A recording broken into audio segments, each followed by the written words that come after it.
Sobrang nakakagulat na balita. Grabe, Vice President Sara Duterte. Nagulat matatanggal na nga ba sa pwesto? Ginulat ang VP ng Congress. Ayon sa nakalap nating impormasyon, rumesbak na ang Quadcom. Patungkol sa mga binitawan ni VP Duterte Patutsada, tinawag niya kasi politically motivated ang Quadcom. Halatang gusto siya ma-impeach sa pwesto, lahat ipapatawag ng may alam sa confidential fund. Pero ang talagang gumulat kay VP Duterte sa Kongreso ay nang sabihin malapit na ang VP masibak. Tara panoorin natin. For my first question, siguro yung kahapon po muna. Kasi sa press conference po ni VP Sara, sabi po niya ay politically motivated daw po yung naging hearing ng Good Government and Public Accountability yesterday. So your thoughts on this po na politically motivated daw po and wala naman daw pong wrongdoings ang OVP. Thank you po. Thank you. This is not about politics. This is about accountability and transparency. Kung wala naman po talagang wrongdoings, bakit po hindi po sila dumating at bakit hindi na lang po nila sagutin ng issue?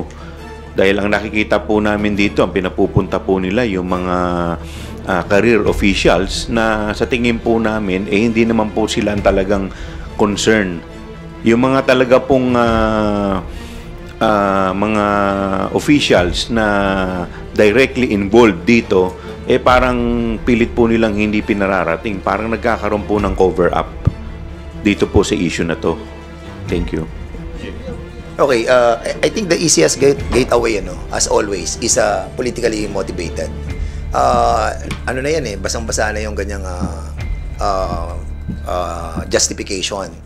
And ako naniniwala ako that we are living in this world na talagang merong politika ang lahat ng bagay. As I always saying that yung dito sa gobyerno, there will always be politics. Hindi naman pwedeng walang politika And even in the different field natin, maraming politika. Even sa media, meron tayong politics involved, di ba? Kaya yung politically motivated, I think we need to change the narrative na politically motivated to. Alam na natin yan kasi nasa government tayo And we are elected people and we are all politicians. Kaya ang tingin ko yung sinasabi na politically motivated, granted na po yan. Kasama na po sa equation yan. So I hope that we will be stopped using the word politically motivated.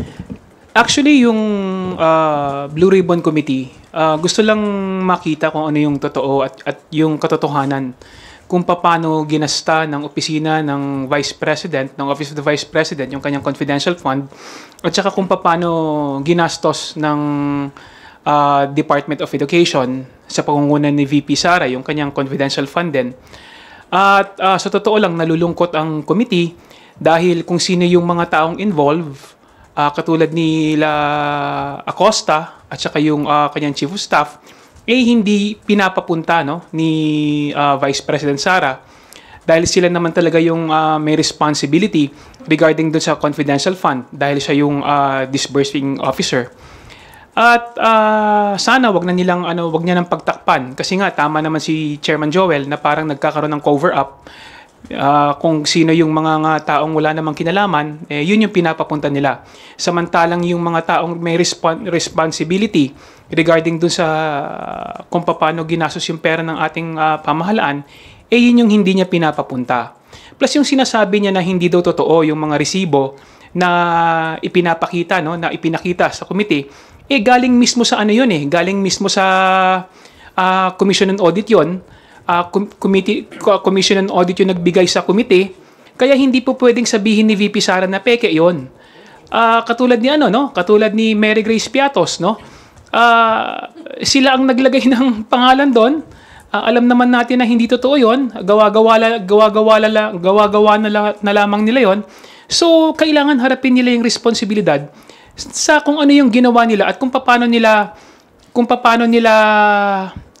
niliquidate yung paggamit ng kanilang confidential fund. Siguro hindi nila akalain na scrutinize masyado yung kanilang pag-liquidate, kaya ganun na lang yung ginawa nila. Tandaan natin, pera yan ng gobyerno, pera yan ng mamamayan, kailangan merong transparency at kailangan may accountability. And VP Sara should be accountable kung ano yung ginawa nila sa Office of the Vice President patungkol sa confidential fund at saka bilang Secretary ng Department of Education sa confidential fund ng DepEd. To add lang po siguro, no, on the first part of the question, yung politically motivated, I think our colleagues mentioned it already pretty well. Kung maalala po natin, we've already wanted to discuss yung CIF funds nung sa budget appropriation hearings pa lang. At that time, sinabi na po nila, politically motivated, not the right venue. Ngayon na merong committee with the proper jurisdiction, sasabihin na politically motivated na naman, baka not the proper venue, hindi raw in aid of legislation. So when would be the right time to talk about the misuse of confidential intelligence funds? I don't think it would be fair to demean the committee by saying po na politically motivated po ito. It takes away the truth of the matter na ang hinahanap po natin ay transparency and accountability. Now with that said po na on the second question, wala pong wrongdoing yung OVP. Evidence would suggest otherwise, I think. This is not to prejudge the case, but despite the Vice President refusing to take her oath, despite the refusal to appear on behalf of some OVP officials, despite the refusal to cooperate, lumalabas at lumalabas pa rin po yung katotohanan. Through documentary evidence and through testimony of other witnesses, nakikita po natin parang to the extent of the compartmentalization ng utilization ng CIF, nakita po natin the way that the office has operated. And to say that there's no wrongdoing, I'm not sure. I could be mistaken, but in the history of our republic, I don't think the COA has ever flagged yet a national agency for misuse of confidential and intelligence funds. This would be the first time. The mere fact na may red flag, yun po yung naging cause ng committee hearing na to. So it begs the question, yung nakikita natin ngayon sa mga witnesses, sa resource persons, sa documentary evidence, is there a modus operandi being conducted within the office? Yun po yung gusto namin malaman at parang yun po yung nakikita natin. And we still hope we extend that invitation. Sana po mag-attend yung mga invited resource persons at mag-cooperate for the sake na po na maging transparent na po sila. Yun lang po. Ako naman, susugan ko lang yung sinabi ni Kong Rog, no, na ang mandato ho ng committee ito ay i-determine yung accountability ng public officers. In fact, it is very clear in the rules, no, na kung merong malfeasance, misfeasance, and non-feasance committed by any public official, then it is the mandate and it is the duty of this committee to initiate investigation. Now, we're not saying guilty ang mga taong naimbestigahan dito. Kaya nga kailangan makita kung ano ba yung mga dokumento that will prove otherwise, no, that there was no malfeasance, misfeasance, or non-feasance. But kung hindi ho natin matutumbok, no, yung usapin tungkol dyan sa mga na-commit na mga yan, then it will leave a big question mark on the minds and on the thoughts of our Filipino people. Kaya nga kailangan sana matapos natin ito, mabigyan natin to ng closure. Nang sa ganon ay kung meron man na mga public officers that will be held accountable, then meron po tayong mga batas tungkol dyan. Follow-up lang po, one follow-up lang.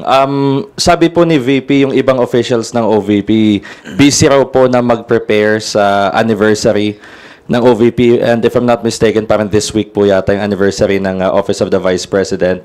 And do you think na dahil yung mga ihinarap kahapon sa pagdinig yung mga career officials, meron po bang parang pag-shield doon daw sa mga close-in aides ng Vice President? Thank you po. Kagaya nga po ng binanggit namin kanina, actually hindi naman po ito yung first time na sila ay maimbitahan. This is actually the 5th committee hearing. From day 1, hindi na po sila umattend at never na po silang nakipag-cooperate sa amin. At kung amin pong titignan, parang nga pong itong cover-up.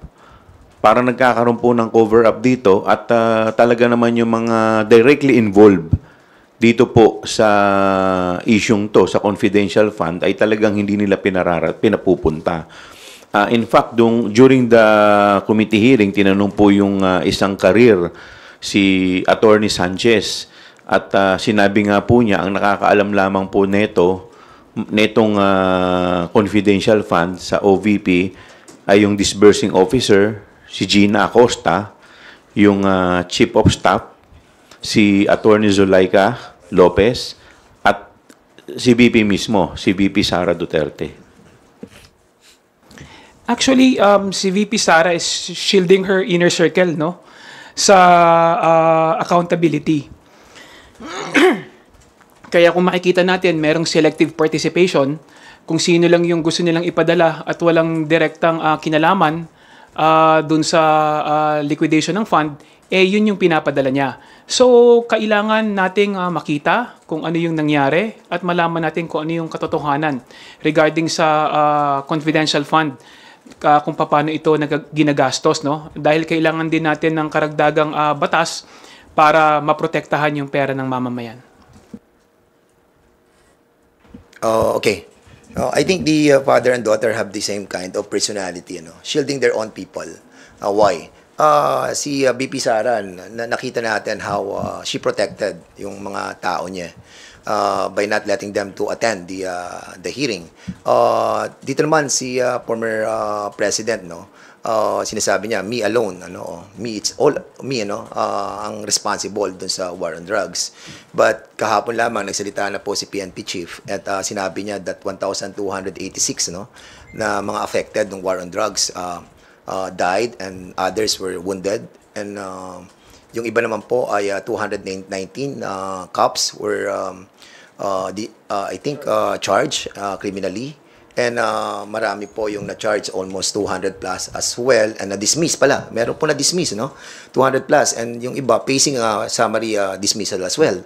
So, I think yung pronouncement ng presidente that siya po ang sasagot sa lahat ng problem ng mga lower ranks sa ating pong kapulisan, para atang hindi po nangyayari. And this is the same trait and behavior that are not now being manifested on her daughter. So, nakikita po natin yung pattern. Yun lang po.